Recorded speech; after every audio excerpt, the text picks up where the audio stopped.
So magandang araw kabola. Sa video na ito mga kabola, pag-uusapan natin kabola, mga free agent po. Kabola, galing po sa TNT, diba? Marami silang bagong player kabola. Dalawa yan. Kabola na po, si Heading at saka si Nieto. So may mga pinakawalan silang player kabola. At yun yung pag-uusapan natin kasi free agent na sila. So may hindi pa nakasubscribe, kapag indot naman po yung subscription button kabola. So let's start po kabola with comments ng mga fans kabola. Eh sabi dito ng isa fans kabali dito sa video natin regarding po sa upcoming po na draft. Ito yung ating mock draft po na video. Big man kukunin ng Phoenix, Michael Phillips yan. Sure win yan. Gerski, mas kailangan ng RSNP Phoenix ng malalaki. Wag na umasa sa maliliit na player.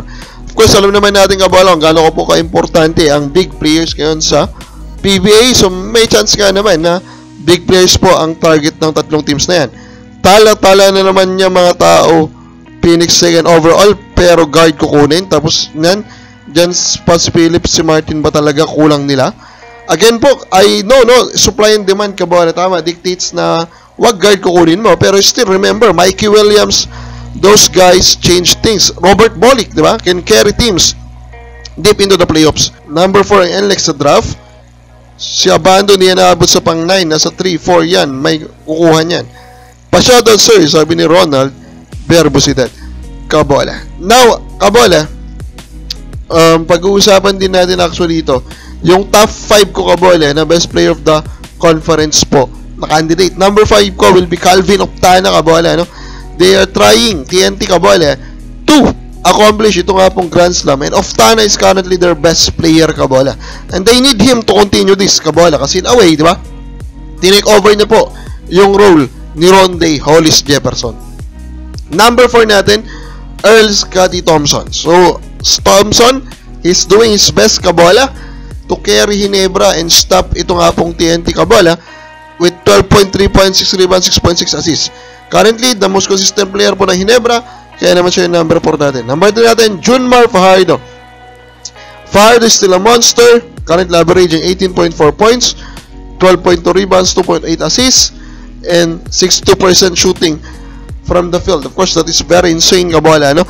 Fajardo is really still a monster even at his age, kabola, and will still carry, or the main carry po ng San Miguel. Number 2 natin, CJ Perez. And yes, this proves, kabola, na San Miguel pa rin talaga ang may-ari po ng top 2 duo, or the best duo sa liga. Talagang kumbaga isipin mo, sobrang layo nitong duo sa ibang duo, Perez at saka Fajardo kabola, kasi talagang Perez is also a monster, no?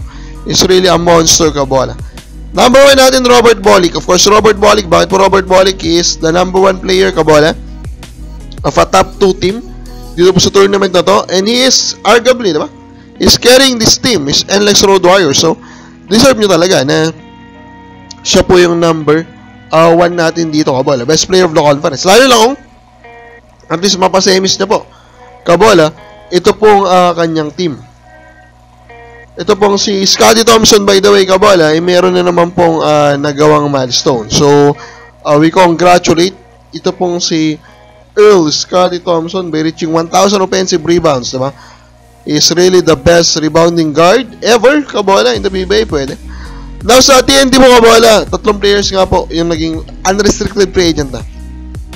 First is si Razon kabola, na pinakawalan nila to give way for Vosotros. Razon, di ba, hina-hype yan kabola second round, third round yan after the draft, hina-hype yan na big time. And then of course CJ Payawal yung isa kabola, and then ito pong si Eximeniano.